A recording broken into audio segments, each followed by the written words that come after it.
여러분은 꽃을 좋아하십니까? 네, 자매님들만 대답하셨습니다. 자매님들 참 꽃 좋아하시죠? 꽃 한 송이에도 감격하십니다. 저번에 우리 권사님들이 아내 가져다 주라고 꽃을 주셨습니다. 그걸 전달한 것밖에 없습니다. 그걸 받고 얼마나 기뻐했는지 그 미소를 잊을 수가 없습니다. 물론 저같이 감정이 메마른 형제님들은요, 관심이 없을 거예요. 야, 그거 갖다 버려라. 쉽게 이야기하지요. 아마도 이게 경쟁이 일상이 되다 보니까 생명에 대한 경탄과 아름다움을 잊어버린 듯건 합니다. 아무튼 여러분, 질문 하나 드리겠습니다. 꽃 중에 가장 늦게 피는 꽃이 무엇일까요? 늦가을에 피는 꽃, 겨울을 알리는 꽃, 무엇일까요? 국화입니다. 국화. 당나라 시인 원지는요, 국화에 대해서 다음과 같이 노래했습니다. 가을 국화집에 둘러싸 도연명의 집 같은데 울타리를 따라 감상하니 어느덧 해가 저무네. 꽃 중에서 국화를 편애하는 것은 아니지만 이 꽃이 다 지면 더 이상 꽃이 없으리. 더 이상 꽃이 없으리. 하나의 마지막에 피는 꽃, 끝까지 사명을 다하며 향기를 뿜어내는 꽃, 국화입니다. 그래서요, 원나라의 하중이라는 사람도 매화는 열사와 같고 국화는 유인과 같다라고 남겼습니다. 무슨 뜻이냐? 이게 매화가 보통 일찍 피잖아요. 겨울을 끝내고 봄을 알리는 것이 매화 아닙니까? 이 매화가 그렇게 열사처럼 자신을 던져서 새 시대를 알리는 것처럼 국화는요, 유인, 남아있는 사람처럼 혹독한 계절을 견디는 것이 바로 국화입니다. 여러분은 어떠십니까? 여러분의 인생은 언제 꽃 피우셨습니까? 이미 꽃잎이 지고 추운 겨울만 보내고 계시진 않습니까? 만일 우리가 세상이 주는 칭송과 명성이 아니라 주 안에서 꽃 피울 수 있다면, 내 인생이 주님 안에서 개화할 수 있다면, 그리스도의 향기를 전할 수 있다면 그것이 가장 아름다운 삶인 줄 믿습니다. 성 어거스틴은 예수님을 만나고 이렇게 고백했습니다. 고백록 10권 27장입니다. 너무 늦게야 당신을 사랑하게 되었습니다. 그러나 너무 늦지는 않았습니다. 비록 늦게 예수님을 만났습니다. 하지만 생각을 해보니 하나님께 도달하는데, 영원하신 하나님께 도달하는데 늦음이란 없음을 깨달은 겁니다. 여러분, 아직 늦지 않았습니다. 끝나도 끝난 것이 아닙니다. 늦게 피는 꽃일수록 더 깊은 향내를 냅니다. 대표적인 예로 모세를 보시기 바라요. 모세는요, 황혼의 부르심을 받아 새벽같이 쓰임을 받은 인물입니다. 모세가 하나님을 만날 때의 나이 무려 80살입니다. 세상은 이미 늦었다 합니다. 포기하라 합니다. 어리석은 꿈은 꿈도 꾸지 말라 합니다. 하지만 하나님은 어떻게 하셨습니까? 새로운 비전을 주셨어요. 그리고 함께 하신다 하십니다. 하나님이 이르시되 내가 반드시 너와 함께 있으리라. 내가 그 백성을 애굽에서 인도하여 낸 후에 너희가 이 산에서 하나님을 섬기리니 이것이 내가 너를 보낸 증거니라. 아직 늦지 않았다는 거예요. 또한 저 바울을 보시기 바랍니다. 바울이 로마를 향할 때의 나이 몇 살입니까? 학자들은 대략 60이라고 이야기합니다. 그리고 그곳에서 2년 후에 순교를 당하죠. 바울은 생의 마지막 순간까지도 역사 가운데 세워질 하나님 나라를 고대했습니다. 그렇습니다, 여러분. 하나님께서 일하시고 위하시면 우리는 여전히 꿈을 품은 청년인 줄 믿습니다. 그래서 이건요, 우리 어르신들만을 위한 위로가 아니죠. 내 인생 어떻게 결론낼 것이냐, 오늘이 가장 젊은 날인데 어떻게 마지막을 마무리할 것이냐, 어떻게 살아갈 것이냐, 부디 여러분 최후까지 쓰임받기를 갈망했던 모세와 바울처럼 사시기를 축복합니다. 제가 왜 이런 말씀을 드릴까요? 오늘 본문이요, 여전히 일꾼을 찾으시는 하나님, 당신의 파트너로 부르시는 예수님, 나를 통해 새 일 행하시기 원하시는 성령님, 그 마음이 드러난 본문이기 때문입니다. 함께 오늘 말씀을 통해서 우리는 무엇을 위해 살아야 하는지, 남은 여생 어떻게 살아야 하는지 영적인 교훈을 찾고 기도의 제목을 삼고자 합니다. 첫째, 하나님의 시선으로 바라보라입니다. 오늘날 많은 성도님들이 말합니다. 전도가 안 돼요. 요즘 사람들은 교회에 관심이 없어요. 지금 너무나 어려운 시대입니다. 우리는 늙었습니다. 우리가 늘 듣는 소리지요. 하지만 예수님 분명히 이야기하십니다. 자, 2절 말씀입니다. 오늘 본문 2절 함께 읽겠습니다. 이르시되 추수할 것은 많되 일꾼이 적으니 그러므로 추수하는 주인에게 청하여 추수할 일꾼들을 보내주소서 하라. 아멘. 여러분, 적은 것은 무엇입니까? 정말 적은 것은 무엇입니까? 곡식입니까? 아닙니다. 일꾼이 적다는 거예요. 추수할 거는 많아. 하지만 일꾼이 적어. 돌려 말하면 무엇일까요? 문제는 세상이 아니야, 너희들이야 라고 이야기하시는 거예요. 진짜 문제는 무엇입니까? 저 악한 세상이 아닙니다. 세상은 어제나 오늘이나 내일이나 예수님 때나 감독님 때나 지금 우리 때나 그대로입니다. 한결같이 악하지요. 문제는 무엇일까요? 헌신할 사람이 없다는 거예요. 하나님과 함께 세상을 변화시킬 사람, 하나님과 함께 꿈을 꿀 사람, 복음을 위해 희생할 사람이 없다는 거예요. 저도 이 말씀을 읽으면서 얼마나 회개했는지 모릅니다. 돌아보니 제 인생도 늘 때문에가 붙었어요. 무엇 때문에? 누구 때문에? 그래서 하나님의 시각이 아니라, 말씀의 시각이 아니라 세상 사람의 시각으로 이 상황을 거꾸로 보더라고요.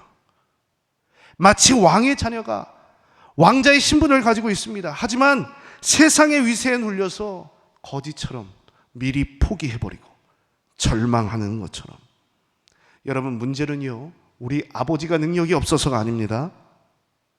우리 아버지의 권능이 없어서가 아닙니다. 하나님의 마음을 품은 사람, 선한 변화를 갈망하며 함께할 사람이 없기 때문입니다. 여러분, 그 방증으로 뭐예요? 요즘 목회자가 많다고 하는데, 그래서 신학교에서 조금 들 뽑아야 된다라고 이야기하죠. 그렇게 걱정하잖아요. 그런데 국내 무속인 숫자만 사두, 타로, 점, 무당 다 합쳐서 200만 명이라고 합니다. 목회자 숫자보다 훨씬 더 많은 거예요. 무엇이 부족합니까? 신실한 사람, 거룩한 사람, 말씀 가운데 순종할 사람이 부족하다라는 겁니다. 오늘 예수님 어떻게 하시죠? 70인을 택하시고 세우십니다. 그리고 각 지역으로 파송을 하십니다. 아직 복음이 전해지지 않는 지역에, 듣지도 보지도 못한 지역에 마을로 보내십니다. 왜요? 그들이 변화되길 바라시며 어둠 가운데 있는 세상이 환해지기를 바라시며 제자들을 파송하시는 거예요. 여러분, 부디 세상의 시선이 아니라 예수님의 시선으로, 하나님의 시각으로 바라보시길 바랍니다. 왜곡된 인생의 시선이 아니라 나는 하나님의 자녀야, 하나님은 나를 통해 역사하셔, 저 하늘의 시선 가운데 사명에 대한 분명한 확신 가운데 나아가는 저와 여러분 되기를 간절히 축복합니다. 여러분, 미국의 전도자 하면 누가 떠오르십니까? D.L. 무디죠. 여러분 다 아실 겁니다.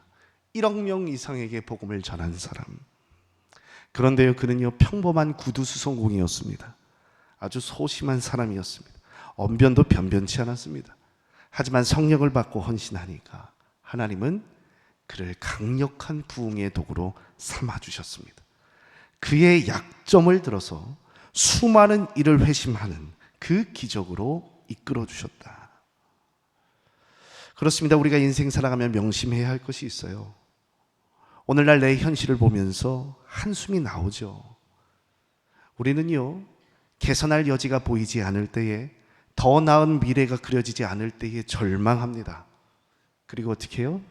태어났음을, 내가 여기 있음을 저주합니다. 하지만 여러분을 보내신 분은 누구실까요? 이 자리로 이 시간 안에 보내신 분은 누구실까요? 오늘 말씀 3절 보시면 이렇게 나와 있습니다. 갈지어다 내가 너희를 보냄이 어린 양을 이리 가운데로 보냄과 받도다. 예수님께서 보내신 거예요. 내가 이 땅에 있는 이유, 오늘도 호흡하는 이유, 이런 모양으로 이런 환경 가운데 있는 이유 무엇입니까? 예수님께서 보내신 줄 믿습니다. 그렇다면 왜 보내셨을까요? 나와 같은 꿈을 꾸라고, 예수님과 같은 소원을 품으라고 보내신 거예요. 다른 말로 하면 내일 하지 말고 내일 하라고. 너의 일도 정말 중요하지만 예수님의 일이 더 중요하다고 우리를 세상에 보내신 줄 믿습니다. 그렇습니다. 사명은 무엇입니까? 내 꿈이 아니라 하나님의 꿈을 꾸는 거예요. 하나님의 소원을 이 땅에 실현하는 일입니다. 하나님의 비전이 내 비전이 되는 일입니다. 왜 우리가 호렙산 기도회 때 기도했죠? 왜 우리가 3시부터 일어나서 주여 주여 부르짖었죠? 내 꿈입니까? 내 문제 해결입니까? 물론 중요합니다. 하지만 우리의 궁극적인 관심은 무엇이 되어야 하냐? 사명을 성취하는 일이 되어야 할 줄 믿습니다. 제가 하루는요, 식당에서 밥을 먹는데 옆 테이블에 한 아주머니가 있었어요. 아들이 수험생입니다. 그래서 이 아주머니가 절에 가서 부처님께도 기도하고, 성당에 가서도 성모 마리아께 기도하고, 점집에 가서도 무당과 함께 천지신명께 기도하고, 마지막으로 쇼킹했습니다. 교회에 가서 목사님께 안수를 받았대요. 여러분, 그 간절함이야 제가 이해하겠습니다. 부모된 심정으로 왜 이해하지 못하겠습니까? 하지만 과연 하나님께서 기뻐하실까? 우리의 신앙이 문제풀이에만 집중되는 순간에 진정한 인생의 목적을 상실해버리는 거예요. 여러분 생각해 보십시오. 사실 우리의 인생이라는 것이 이 땅의 성취와 결과 안정이 전부라고 생각하는 순간에 허무에 빠져버리게 되어 있어요. 그렇잖아요. 과거에 좋았던 그 느낌, 그 기분, 이제는 기억의 일부로 남아버렸잖아요. 다 변하고 없어집니다. 생의 한순간 추억으로 남겨집니다. 하지만 내 인생의 종착역이 무덤이 아니라 영생입니다. 내 인생의 마지막은 저 소망의 나라의 첫날입니다 라고 생각하는 순간에, 믿는 순간에 우리는 예수님처럼 사명의 길을 걸어갈 줄 믿습니다. 우리 예수님도 분명히 이야기하셨어요. 예수님도요, 이 땅에서 공생애를 시작하시기 전에 첫머리에 이렇게 이야기하셨습니다. 주의 성령이 내게 임하셨으니 이는 가난한 자에게 복음을 전하게 하시려고 내게 기름을 부으시고 나를 보내사 포로된 자에게 자유를, 눈먼 자에게 다시 보게 함을 전파하며 눌린 자를 자유롭게 하고 주의 은혜의 해를 전파하게 하려 하심이라. 이에 예수께서 그들에게 말씀하시되 이 글이 오늘 너희 귀에 응하였느니라. 여러분, 예수님은 누구십니까? 우리 인생을 구원하시는 구세주십니다. 하지만 우리가 잊고 있는 예수님의 면이 있어요. 예수님은요, 성도란 어떻게 살아야 하는지 미리 보여주신 분이십니다. 먼저 사명의 길을 걸어가신 분이 우리 예수님이십니다. 나를 보내신 것은, 내게 성령을 부으신 것은 내 꿈이 아니라 포로된 자를 자유롭게 하고 눈먼 자를 다시 보게 하며 눌린 자를 풀어주라는 그 아버지의 소원 때문이야. 여러분, 예수님처럼 하나님의 소원을 품는 저와 여러분 되기를 간절히 축원합니다. 이 땅의 시선이 아니라 저 하늘의 시선으로 이 땅을 조망하는 저와 여러분 되기를 간절히 축복합니다. 평평한 땅의 시선으로 보면요, 우리 인생은 모두가 걸거치는 장애물이에요. 하지만 저 새의 시선으로 보면요, 이 땅의 문제가 한 점으로 보입니다. 예수님의 시각으로 맡겨진 길, 사명의 길 걸어가는 저와 여러분 되기를 간절히 축복합니다. 둘째로 평안을 전달하라입니다. 그렇다면 사명자의 메시지는 무엇이 되어야 할까요? 우리가 전해야 될 사명의 메시지, 평안입니다. 자, 오늘 말씀 5절에서 6절입니다. 5절에서 6절 말씀 함께 읽겠습니다.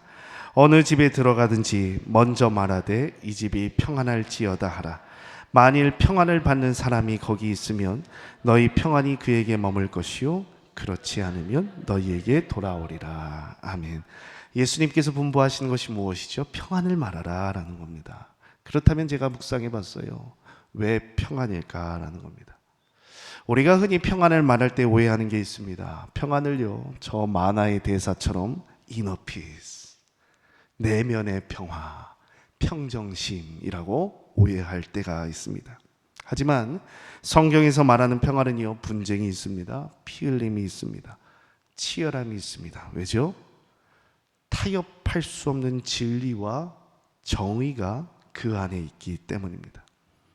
사도 바울은요, 로마서에서 이 평안에 대해서 이렇게 이야기합니다. 우리가 원수 되었을 때에 그의 아들의 죽으심으로 말미암아 하나님과 화목하게 되었은즉 이제 우리로 화목하게 하신 우리 주 예수 그리스도로 말미암아 하나님 안에서 또한 즐거워하느니라.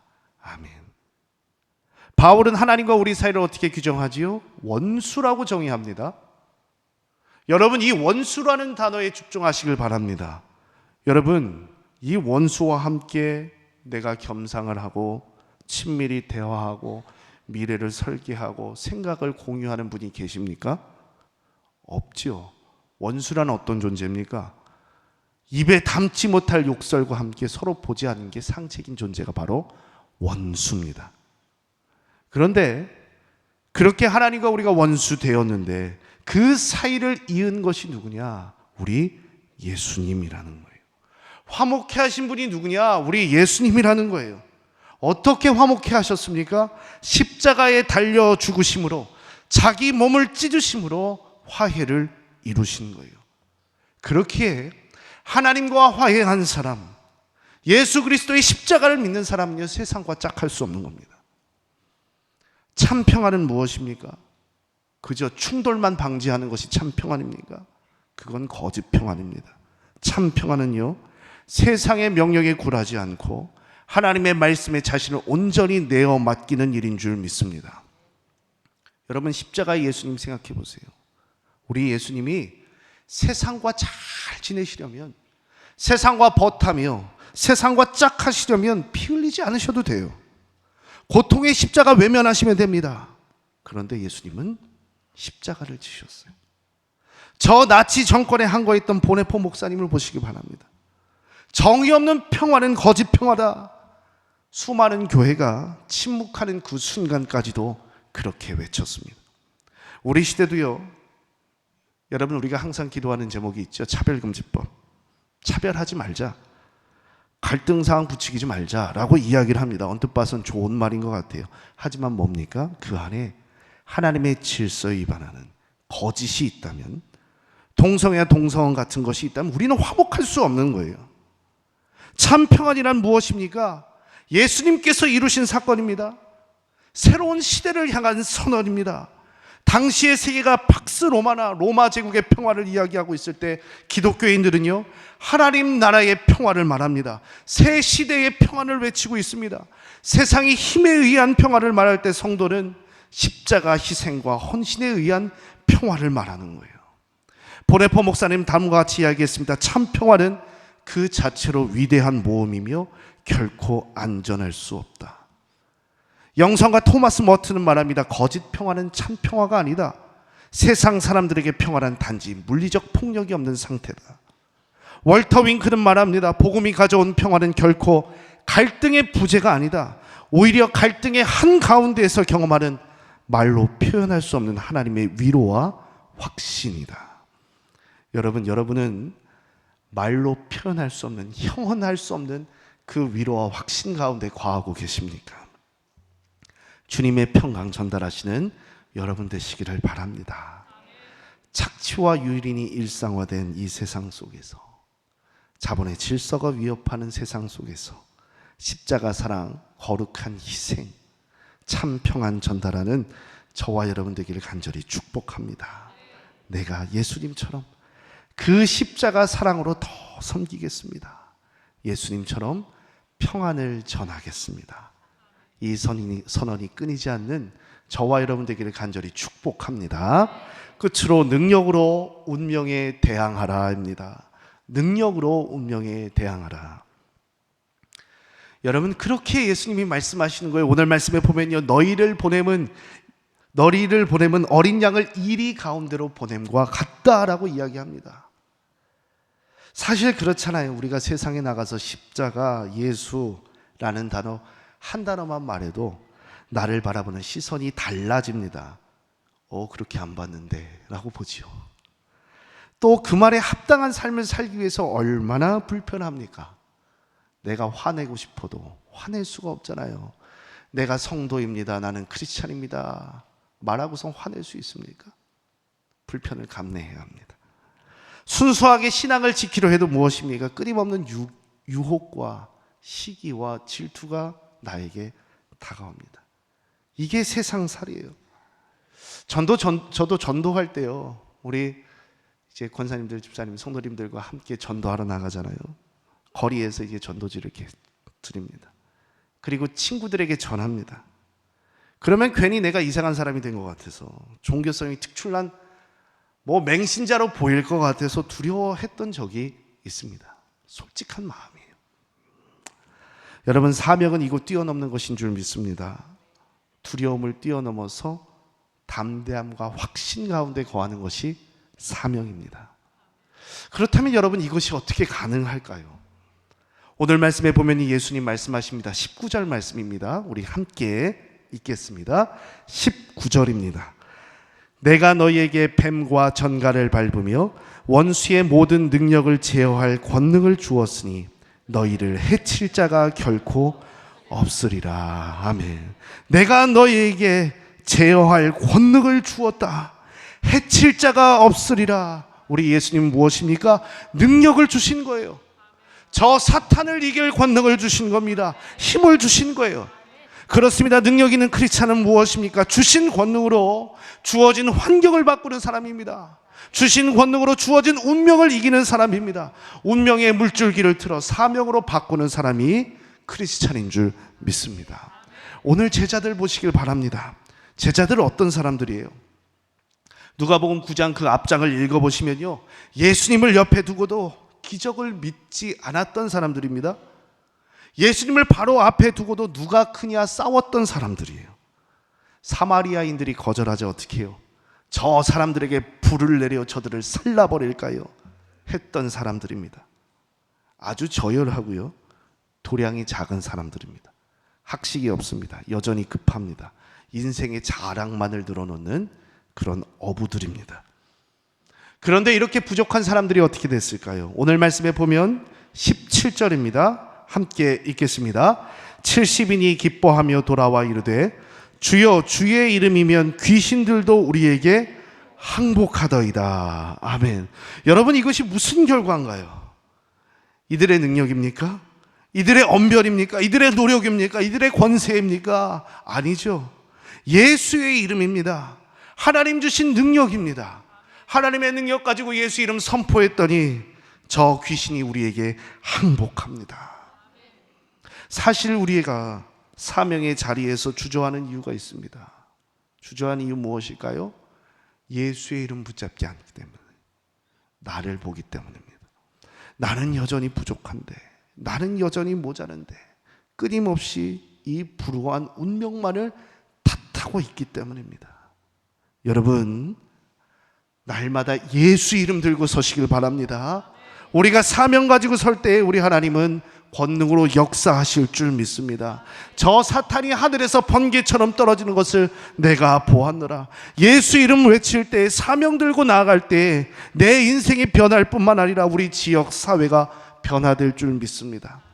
그렇게 모든 성경의 인물들은요, 운명으로 주어진 그 고난의 조건을 사명으로 돌파한 사람들이에요. 다윗을 보시기 바랍니다. 목동에서 왕이 되었습니다. 아무도 그의 인생을 주목하지가 않았어요. 그를 지독히 미워하며 죽이려 했습니다. 하지만 하나님은 그를 높이셨습니다. 우리가 호렙산에서 봤던 야베스를 보시기 바랍니다. 어머니가 이르기를 내가 수고로에 나갔다, 고통 중에 나왔다. 아주 비루한 인생이었어요.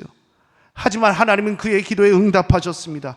운명의 틀거리를 깨고 그의 지경을 넓히셨습니다. 여러분, 룻도 보시기 바랍니다. 룻의 인생 어떤 인생입니까? 시아모니가 죽고 남편이 죽고 자식이 없는 가문 죽이는 인생이었어요. 그런데 그녀의 순종과 헌신은 메시아의 족보를 잇는 현명한 어머니로 만들었습니다. 무엇보다 제자들을 보시기 바랍니다. 어부였습니다. 난 놓고 기억자도 모르는 역사 속에 무쓸모로 이어질 촌부였습니다. 하지만 예수님은 한 명 한 명 존귀한 이름으로 바꾸셨습니다. 예수님 말씀하시죠.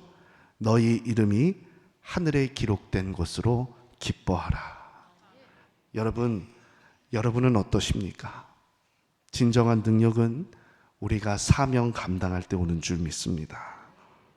예수 이름 전할 때 저 사탄의 제국이 결박되고 별처럼 떨어지는 내 운명의 노선이 변경되는 일이 일어날 줄 믿습니다. 인도 선교의 아버지라 불리는 인물이 있죠. 윌리엄 캐리입니다. 그 역시 무디와 같이 평범한 구두수송공이었어요. 꿈꾸기에 늦은 나이였습니다. 하지만 그는 하나님의 부르심을 따라 선교사로 헌신을 합니다. 물론 가로막힌 장벽은 높았습니다. 두터웠습니다. 언어의 장벽이 있죠. 문화의 장벽이 있죠. 건강의 장벽이 있죠. 상실의 장벽이 있습니다. 하지만 그는 이렇게 이야기합니다. 하나님께서 위대한 일을 기대하라.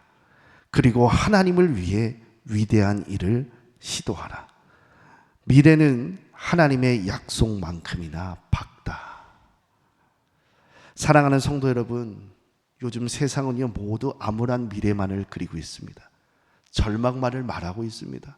다 어렵다고 이야기하잖아요. 하지만 우리가 사명자로 헌신할 때에 우리는 여전히 빛의 길, 저 환한 미래를 살아갈 줄 믿습니다. 하나님은 오늘도 일꾼을 찾으십니다. 평안의 복음을 전할 사명자를 찾으십니다. 그리고 우리는 그 사명자로 부르심을 받았습니다. 부디 운명에 지지 마시고 선한 변화 찾으시는 우리 주님의 파트너, 저와 여러분 되기를 간절히 축복합니다. 기도하겠습니다. 주님, 우리를 보내주시옵소서. 세상의 거절 속에서도 담대하게 하여 주시고 성령의 지혜와 능력으로 사명자로 걸어가게 하여 주시옵소서. 참 평안은 하나님께 있음을 믿고 기쁨으로 주의 일 감당하게 하여 주시옵소서. 성령께서 도우실 줄 믿으며 예수 그리스도의 이름으로 기도 올리옵나이다.